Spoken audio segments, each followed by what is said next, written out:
السلام علیکم۔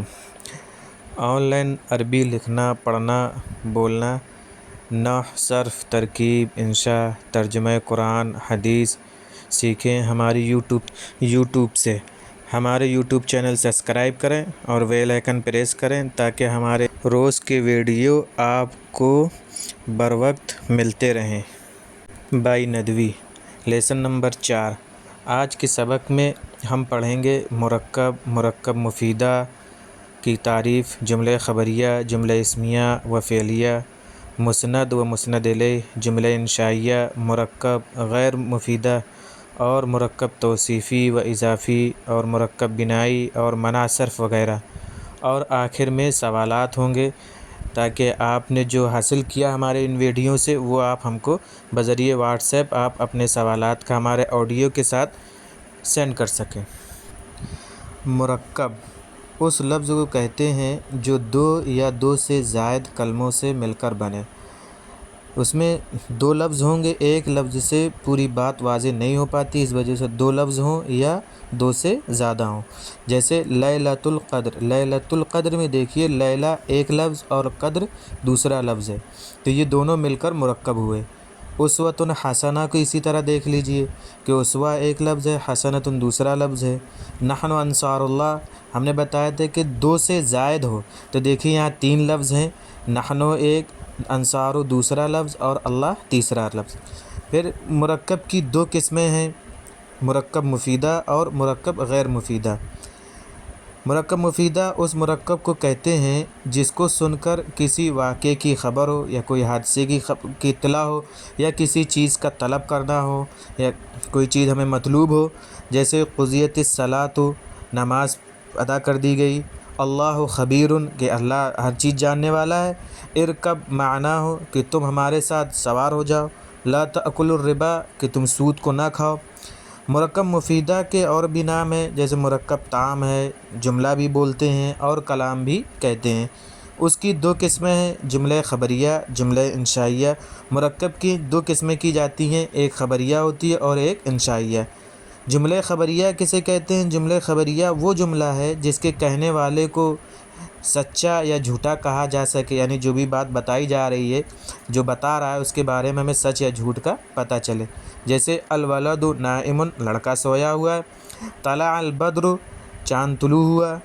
اس کی دو قسمیں کی ہیں، یعنی جملہ خبریہ کی بھی دو قسمیں ہیں، ایک ہے جملہ اسمیہ اور دوسرا ہے جملہ فعلیہ۔ جملہ اسمیہ وہ جملہ ہے جس کا پہلا جز اسم ہو نہ کہ فعل۔ جو بھی جملہ ہوگا اگر اسم سے شروع ہو رہا ہے اس کو جملہ اسمیہ کہتے ہیں۔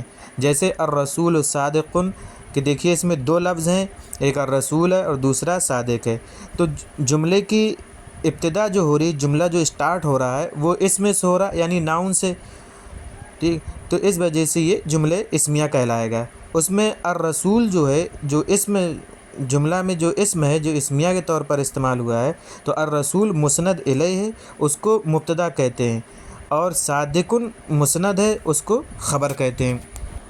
جملہ فعلیہ وہ جملہ ہے جس کا پہلا جز فعل ہو، یعنی ہر جملہ جو بھی ہم بولیں گے اگر وہ فعل یعنی ورب کے ذریعے سے شروع ہو اسے جملہ فعلیہ کہتے ہیں۔ جیسے احل اللہ، احل اس میں ورب ہے، فعل ہے، اور اللہ اس کا فاعل ہے۔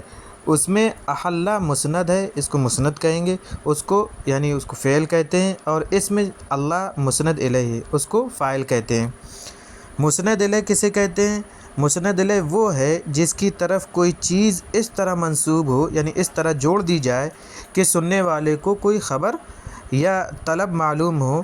چونکہ مسند الیہ پر کسی چیز کا حکم ہوتا ہے اس لیے اس کو محکوم علیہ بھی کہتے ہیں۔ جیسے العلم نور اذهب، پہلی مثال میں العلم ہے اور دوسری مثال میں انت، جو ضمیر چھپی ہوئی ہے۔ مسند الیہ و محکوم علیہ ہے۔ مسند وہ ہے جو کسی چیز کی طرف اس طرح جوڑ دی جائے کہ سننے والے کو کوئی خبر یا طلب معلوم ہو۔ چونکہ مسند کے ذریعے کسی چیز پر حکم لگایا جاتا ہے اس لیے اس کو محکوم بھی کہتے ہیں۔ جیسے اللہ خالق اطلب، یہ نیچے جو ہم نے اردو جو دی ہے نمبر ڈال کر جو نمبر ڈلے ہوئے ہیں 1 2 3 4 جو لائن کی نیچے ہیں، اس میں جو جتنی بھی مثالیں آئی ہیں ان کا اس میں ہم نے ترجمہ کر کے لکھ دیا ہے۔ پہلی مثال میں خالقن اور دوسری مثال میں اطلب مسند اور محکوم بھی ہے۔ اس کا فائدہ اس میں مسند اور مسند الیہ دونوں ہو سکتا ہے، یعنی مسند اور مسند الیہ اس میں ہے تو وہ ہو سکتا ہے، مسند بھی ہو سکتا ہے اس میں کوئی، اور مسند الیہ بھی ہو سکتا ہے، لیکن فعل صرف مسند ہوتا ہے، مسند الیہ نہیں ہو سکتا۔ حرف نہ مسند ہو سکتا ہے نہ مسند الیہ۔ جملہ انشائیہ کے بارے میں بتاتے ہیں، وہ جملہ ہے جس کے کہنے والے کو سچا یا جھوٹا نہ کہا جا سکے، یعنی کسی کے بارے میں یہ نہیں کہا جا سکتا کہ وہ سچا ہے یا جھوٹا ہے، جیسے بشر المؤمنین لا تفسدوا فی الارض من ربک۔ جملے انشائیہ کی 13 قسمیں مشہور ہیں، جس میں سے پہلا ہے امر، اقیم الوزن بالقسط، دوسرا ہے نہی، جیسے لا تجعلوا للہ اندادا، تیسرا ہے استفہام، جیسے اانت فعلت ھذا بآلہتنا یا ابراہیم، تمنی، جیسے یا لیتنی کنت ترابا، ترجی، جیسے لعل اللہ یحدث بعد ذلک امرا، عقود، جیسے بعت اشتریت، ندا، جیسے یا موسیٰ، عرض، جیسے الا تنزل بنا فتصیب خیرا، قسم، جیسے تاللہ لاکیدن اصنامکم، تعجب، جیسے ما احسنہ احسن به، مدح، جیسے نعم العبد ایوب، ذم، جیسے بئس العدو الشیطان، دعا، جیسے جزاک اللہ خیرا۔ مرکب غیر مفیدہ اس مرکب کو کہتے ہیں جس کو سن کر کسی واقعے کی خبر یا کسی چیز کی طلب معلوم نہ ہو، جیسے رسول اللہ، قلب سلیم، احد عشرہ، بعل بک۔ اس کو مرکب ناقص اور مرکب غیر تام بھی کہتے ہیں۔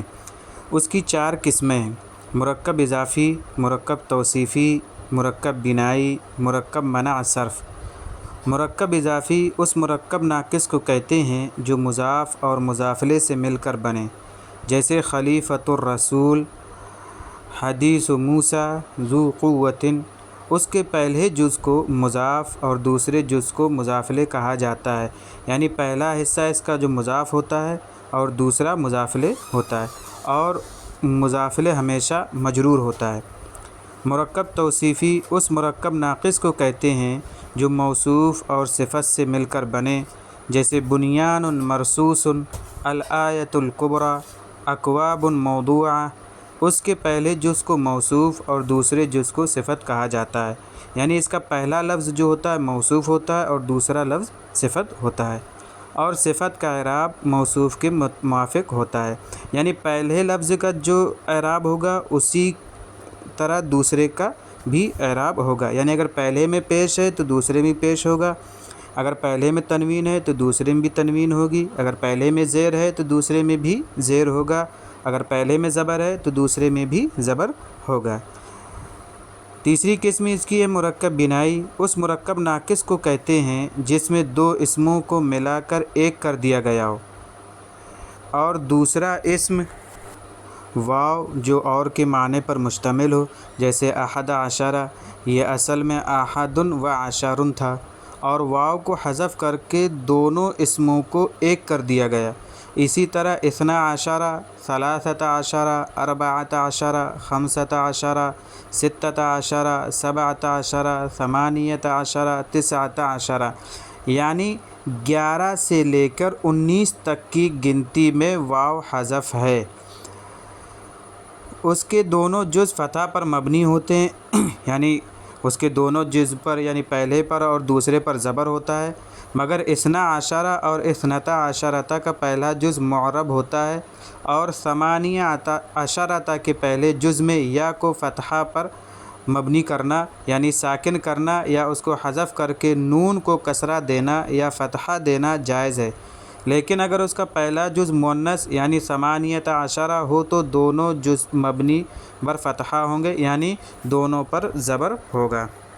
مرکب منع صرف اس مرکب ناقص کو کہتے ہیں جس میں 2 اسموں کو ملا کر ایک کر دیا گیا ہو اور دوسرا اسم کسی حرف کے معنی پر مشتمل نہ ہو، جیسے بعل بکن، یہ ملک شام کے ایک شہر کا نام ہے جو بعل اور بک سے مل کر بنا ہے۔ بعل اس بت کا نام تھا جس کی عبادت حضرت الیاس علیہ السلام کی قوم کرتی تھی، اور بک اس بت کے پجاری اور اس شہر کے بادشاہ کا نام تھا۔ دونوں اسموں کو ملا کر شہر کا نام رکھ دیا گیا۔ اس مرکب کا پہلا جز اکثر علماء کے نزدیک مبنی ہوتا ہے، یعنی مبنی بر فتحہ یعنی زبر ہوتا ہے، اگر جز اول یعنی پہلے والے جز کے آخر میں یا ما قبل مکسور نہ ہو، یعنی یا سے پہلے زیر نہ ہو، ورنہ مبنی بر سکون ہو جائے گا۔ اگر یا سے پہلے زیر ہے تو وہ ساکن ہو جائے گا۔ اور دوسرا جز اگر ترکیب سے پہلے معرب ہو تو اب بھی معرب ہی رہے گا، اور اگر غیر منصرف ہوگا یعنی اس پر نہ تنوین آئے گی اور نہ کسرہ، جیسے بعلا بکو معدی کرب، تو معدی کربن اور بعلا بکن نہیں کہہ سکتے۔ اور اگر دوسرا جز ترکیب سے پہلے مبنی ہو تو اب بھی مبنی ہی رہے گا، جیسے سیبویہ سیب-ویہ دو جز ہیں۔ اب یہ جو اس سبق میں جو پڑھا ہے، آج کے جو بتایا گیا ہے، اس سبق کے بارے میں آپ ہمیں اپنے اعتبار سے واٹس ایپ کر سکتے ہیں کہ جیسے اس میں سوالات ہیں، ان سوالات کے جواب ہمیں واٹس ایپ کر دیجیے۔ کلام کسے کہتے ہیں اور اس کی کتنی قسمیں ہیں؟ دوسرا، جملہ انشائیہ کی تعریف کیجیے اور اس کی تمام قسمیں مثالوں کے ساتھ بیان کیجیے۔ تیسرا، مرکب ناقص کی تمام قسموں کی تعریف مع مثال سنائیے۔ چوتھا، مندرجہ ذیل جملوں میں مرکب تام اور مرکب ناقص کو ان کی قسموں کی روشنی میں الگ الگ کر کے بتائیے، جیسے احل اللہ البیع وحرم الربا، لا تقتلوا اولادکم خشیۃ املاق، ذلک یوم الخروج، ابونا شیخ کبیر، انی رأیت احد عشر کوکبا، قال عمرو بن معدی کرب، الکلام اللین یلین القلوب۔ ان کو آپ جو ہے ترجمہ کریے اور یہ بھی بتائیے کہ اس میں کون مرکب تام ہے اور کون مرکب ناقص ہے۔